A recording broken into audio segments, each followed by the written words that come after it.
ये लगातार मिलना, चर्चा करना जरूरी भी है, क्योंकि जैसे जैसे कोरोना महामारी को समय बीत रहा है, नई नई परिस्थितियां भी पैदा हो रही हैं। अस्पतालों पर दबाव, हमारे स्वास्थ्य कर्मियों पर दबाव, रोजमर्रा के काम में निरंतरता का न आना पाना, ये हर दिन एक नई चुनौती लेकर आते हैं। मुझे संतोष है कि हर राज्य अपने अपने स्तर पर महामारी के खिलाफ लड़ाई लड़ रहा है, और चाहे केंद्र सरकार हो चाहे राज्य सरकार हो, हम अनुभव कर रहे हैं कि हम लगातार एक टीम बनकर के काम कर पा रहे हैं, और यही टीम स्पिरिट जो है वो एक परिणाम लाने में हम सफल हुए हैं। इतने बड़े संकट को जिस प्रकार से हमने मुकाबला किया है, उसमें सबका साथ मिलकर के काम करना ये बहुत बड़ी बात है। सभी माननीय मुख्यमंत्री जी, आज 80% एक्टिव केसेस हम जो आज मिले हैं इन 10 राज्यों में है,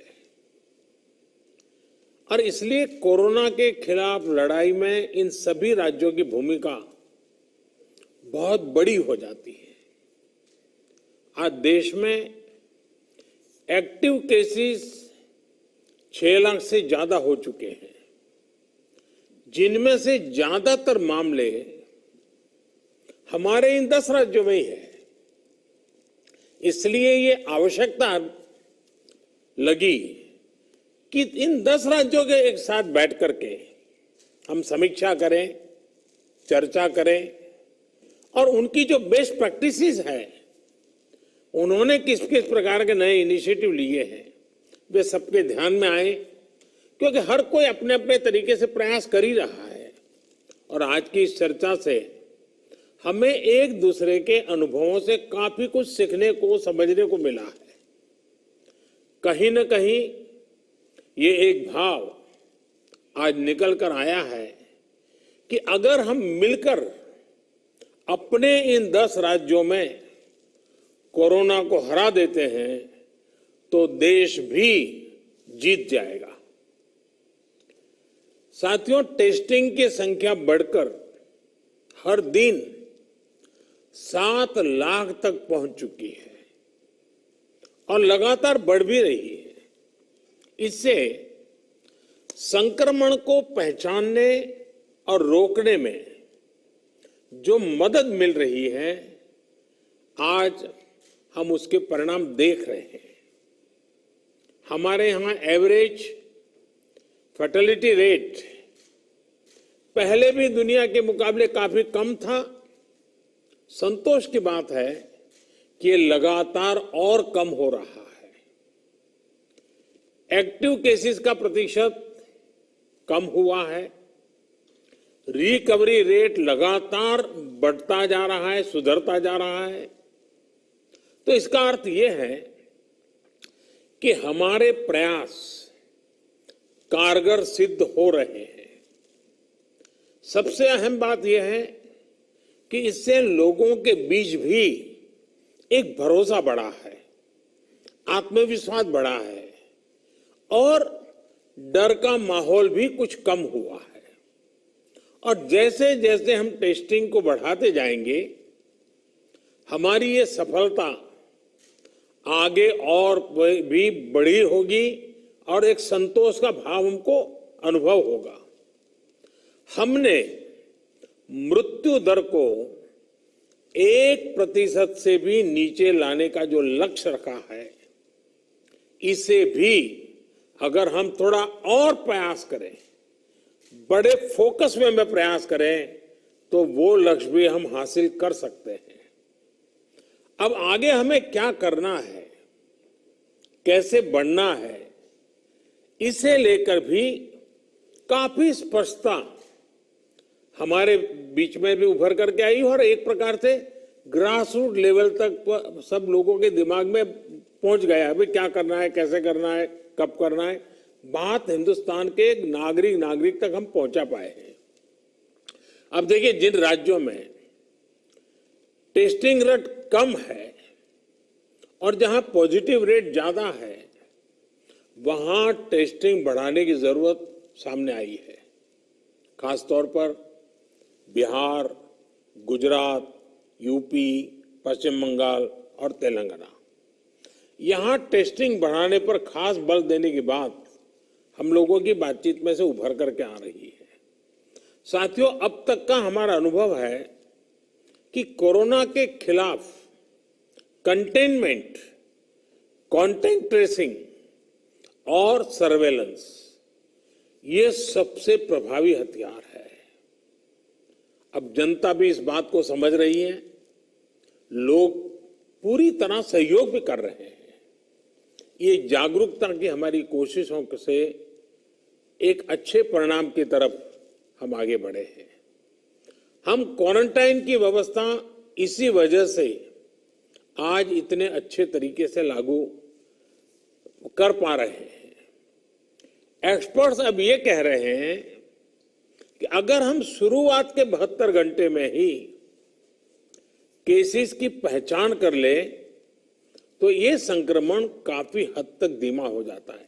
और इसलिए मेरा सबसे आग्रह है कि जैसे हाथ धोने की बात हो, 2 गज की दूरी की बात हो, मास्क की बात हो, कहीं पर न थूकने का आग्रह हो, इन सब के साथ अब सरकारों में और सरकारी व्यवस्थाओं में भी और कोरोना वॉरियर के बीच भी और जनता में भी एक नया मंत्र हमें बराबर पहुंचाना पड़ेगा, और वो है 72 घंटे में जिसको भी हुआ है उसके आसपास के सबको उसका टेस्टिंग हो जाना चाहिए, उनका ट्रेसिंग होना चाहिए, उनके लिए जो आवश्यक है वो व्यवस्था होनी चाहिए।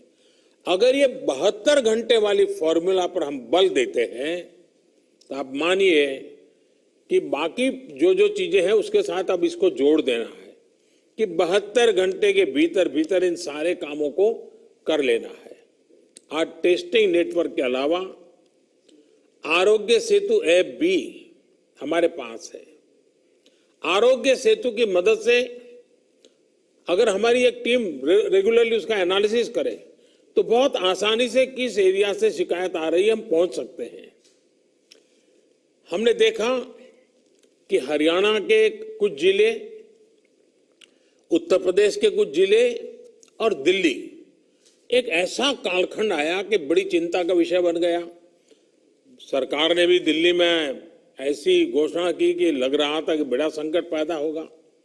तो फिर मैंने एक रिव्यू मीटिंग की और हमारे होम मिनिस्टर श्रीमान अमित शाह जी को नेतृत्व में एक टीम बनाई और नए सिरे से सारा अप्रोच किया। उन 5 जिलों में भी और शहर में भी, दिल्ली में बहुत बड़ी मात्रा में हम जो चाहते हो परिणाम ला पाए।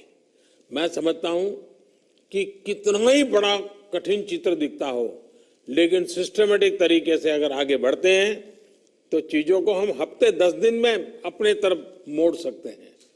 और हमने अनुभव करके देखा है। और इसी रणनीति के भी जो मुख्य बिंदु यही थे, कंटेनमेंट जोन्स को पूरी तरह से अलग कर देना, जहां जरूरत पड़े वहां माइक्रो कंटेनमेंट का भी आग्रह करना, 100% स्क्रीनिंग करना, रिक्शा, ऑटो रिक्शा चालक और घरों में काम करने वाले लोगों को भी और अन्य हाई रिस्क लोगों की स्क्रीनिंग पूरी कर लेनी चाहिए। आज इन प्रयासों का परिणाम हमारे सामने है।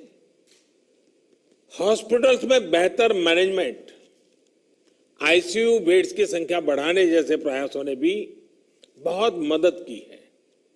साथियों, सबसे ज्यादा प्रभावी आप सबका अनुभव है। आपके राज्यों में जमीनी हकीकत की निरंतर निगरानी करके जो नतीजे पाए गए, सफलता का रास्ता उसी से बन रहा है। आज जितना भी हम कर पाए हैं वो आप सबके अनुभव उसमें काफी मदद कर रहे हैं। मुझे विश्वास है कि आपके इस अनुभव की ताकत से देश ये लड़ाई पूरी तरह से जीतेगा और एक नई शुरुआत होगी। आपके और कोई सुझाव हो, कोई सलाह हो तो हमेशा की तरह मैं हर समय आपके लिए उपलब्ध हूं।